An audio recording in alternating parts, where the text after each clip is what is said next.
ہدف ہے اس کو حاصل کرنے کی بجائے جو میسر نہیں ہے اس کی تگوتاز کے اندر ہم اپنے آپ کو پگھلا رہے ہوتے ہیں۔ تو اس لیے ہم جب اللہ کے دیے گئے پر قناعت کریں گے، ہاں آپ زیادہ کی کوشش کر سکتے ہیں، آپ اس نیت کے ساتھ کہ میں دوسرے ضرورت مندوں کی ضرورت بھی پوری کروں، لیکن اطمینان آپ کو یہ ہونا چاہیے کہ جو مجھے میسر ہے یہ میرا مقدور تھا، یہ مجھے مل گیا، اور اگر میرا مقدور کوئی اور بھی ہوا تو وہ بھی مجھے مل جائے گا، اور ملے گا تب جب اس کا وقت ہوگا، وقت سے پہلے نہیں ملے گا۔ جب ہم اپنے مقدور کو وقت سے پہلے حاصل کرنے کی کوشش کرتے ہیں تو پھر زندگی میں تلخی بھر جاتی ہے، ہم بے چین ہو جاتے ہیں کہ وہ مل کیوں نہیں رہا، میاں وہ کیسے ملے، اس کے ملنے کا بھی وقت ہی نہیں آیا ہے۔ تو ہم ایک اضطراب میں مبتلا ہو جاتے ہیں، بے چین ہو جاتے ہیں۔ اور اگر ہم یہ یقین کر لیں کہ ہمارے مقدور کا ہمیں جب وقت ہوگا تو ضرور ملے گا، تو پھر زندگی کے اندر ایک طمانینت پیدا ہو جائے گی۔ تو جو تھوڑا میسر ہے، جو زیادہ میسر ہے، اس پر ہم مطمئن ہونے کی عادت پیدا کر لیں۔ سیدنا علی المرتضیٰ رضی اللہ تعالی عنہ سے ہی مروی حضور کا ایک فرمان ہے، جو اللہ کے دیے گئے تھوڑے رزق پہ راضی ہو گیا، اللہ اس کے تھوڑے عملوں پہ راضی ہو جائے گا۔ تو قناعت کا جوہر نصیب ہو جائے تو پھر زندگی سوکھی بھی ہو جاتی ہے اور تقوی کی دولت بھی نصیب ہو جاتی ہے۔ چوتھی چیز سیدنا علی المرتضیٰ رضی اللہ تعالیٰ عنہ فرماتے ہیں، یہ ہے کہ تم آخرت کی تیاری میں لگے رہو۔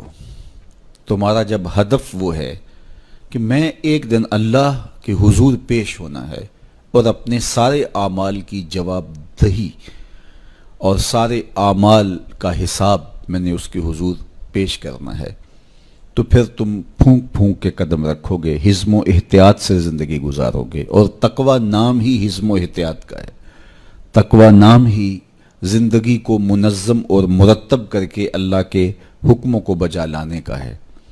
حضرت شیخ احمد شیخ مجدد الفسانی علیہ رحمہ فرماتے ہیں کہ تقوی دو چیزوں سے عبارت ہے، ایک اللہ کے حکموں کو بجا لانا اور ایک اللہ کی منع کردہ چیزوں سے اجتناب کرنا۔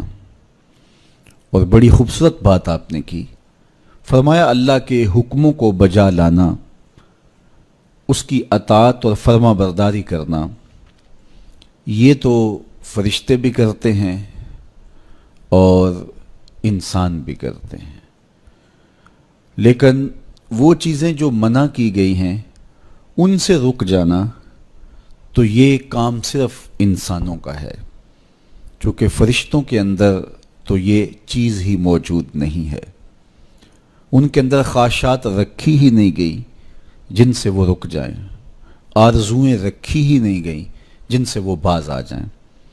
تو وہ تو اللہ کی عبادت کرتے ہیں، ذکر و فکر میں لگے ہیں، طاعت اور فرما برداری میں لگے ہیں، اور ان امور سے رکنے کا ان کا باب ہی نہیں ہے، تو یہ حضرت انسان کا کام ہے کہ وہ ان امور سے منع ہو جائے جن امور سے ان کے رب نے انہیں منع کیا ہے۔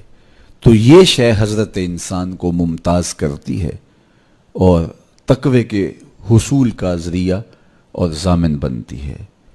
اللہ جل شانہ کے منع کردہ کاموں سے رک جائے اور اس کے حکموں کو بجا لانے کی کوشش میں لگا رہے، یہ تقوی کہلاتا ہے۔ بعض نے یہ کہا کہ انسان کے جو ظاہری اعمال ہیں اور انسان کے جو باطنی اعمال ہیں، ان دو اعمال کو دو حصوں میں تقسیم کیا، تو کہا کہ جو باطن کے اعمال ہیں وہ تقوی کہلاتے ہیں۔ آپ کوئی نیک عمل کرتے ہیں تو ظاہر ہے کہ وہ امتثال عمل کے طور پہ، امتثال امر کے طور پہ آپ وہ کام بجا لا رہے ہیں، لیکن اب آپ دل سے بھی رکے ہوئے ہیں اس کام سے، تو یہ آپ کے دل کا عمل ہے اور یہ تقوی کہلاتا ہے۔ قرآن مجید میں اللہ تعالیٰ نے ایک مقام پہ ارشاد فرمایا جو اللہ کی نشانیوں شعائر اللہ کی تعظیم کرتے ہیں تو یہ دل کا تقوی ہے.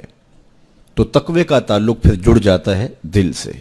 میرے اور آپ کے آقا و مولا حضور نبی رحمت صلی اللہ علیہ وآلہ وسلم نے ارشاد فرمایا التقوی ہا ہونا، التقوی ہا ہونا.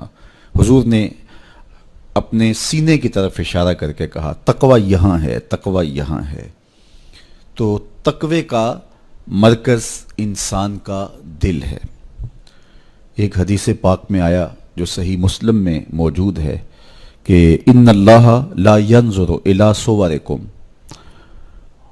واموالکم، اللہ تمہاری صورتوں کو نہیں دیکھتا، اللہ تمہارے مالوں کو نہیں دیکھتا کہ کون کتنا خوبصورت ہے، کس کے پاس کتنی دولت ہے. نہ تمہاری صورتیں دیکھتا ہے، نہ تمہارے بنگلے دیکھتا ہے، نہ تمہاری جائیدادیں دیکھتا ہے، نہ تمہارا بینک بیلنس دیکھتا ہے. اسے تمہاری صورتوں سے غرض نہیں ہے، اسے تمہارے اموال سے سروکار نہیں ہے. وَلَٰكِن يَنظُرُ إِلَىٰ قُلُوبِكُمْ وَأَعْمَالِكُمْ، وہ تمہارے دل دیکھتا ہے اور تمہارے عمل دیکھتا ہے. تمہارے کپڑے پھٹے پرانے ہیں، جھونپڑے میں رہتے ہو، لیکن عمل خوبصورت ہیں. تمہارا دل قلب سلیم ہے، اس دل میں اللہ کی محبت، اللہ کا پیار رکھا ہے، اللہ جل شانہ کے محبوب کا پیار رکھا ہے، تو وہ دل خوبصورت ہے. تو تمہارے لباس پھٹے پرانے کیوں نہ ہوں، تمہارے رہنے کی جگہ انتہائی ناآسودہ کیوں نہ ہو، لیکن تمہارا دل اچھا ہے، تمہارے عمل اچھے ہیں، تو تمہارے رب کو یہ پسند ہے. تو تقوی کا مرکز تمہارا قلب ہے، تمہارا دل ہے. تو دل کی پاکیزگی، دل کی صفائی، دل کی ستھرائی، یہ اللہ جل شانہ کو محبوب ہے. ہم عمومی طور پہ اپنے ظاہر کو سنوارنے میں لگے رہتے ہیں اور باطن ہمارا میلا کچیلا ہی رہتا ہے. ہمارا رب ہم سے اس بات کا تقاضا کرتا ہے کہ تمہارا دل بھی ستھرا ہونا چاہیے، تمہارا دل بھی پاک ہونا چاہیے. باہو علیہ رحمہ فرماتے ہیں کہ دل کالے نالوں منہ کالا چنگا، جے کوئی یہ رمز پچھانے ہو. تو اصل تو پاکیزگی، طہارت، صفائی، عفت قلب کی ہے. تو اس لیے اللہ تعالیٰ جل شانہ نے مومنین کے قلوب کی پاکیزگی، طہارت اور صفائی اور عفت کا تقاضا اہل ایمان سے کیا ہے، اور تقوی اسی تقاضے کا نام ہے.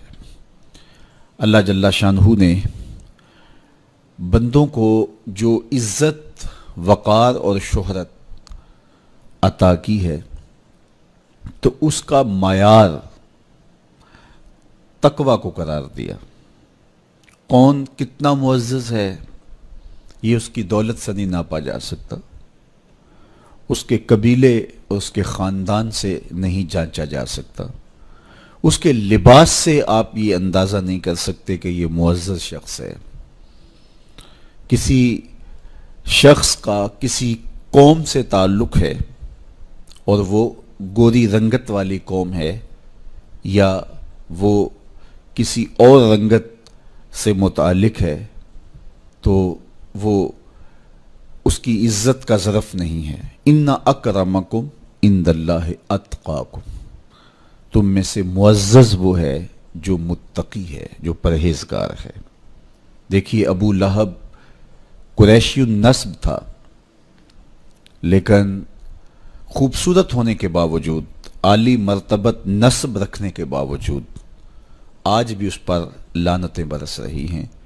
اور بلال حبشی رضی اللہ تعالیٰ عنہ رنگ کے کالے تھے اور نسباً غلام تھے، لیکن تقوی کی دولت نے، ایمان کی دولت نے ان کو اس مقام پہ کھڑا کر دیا کہ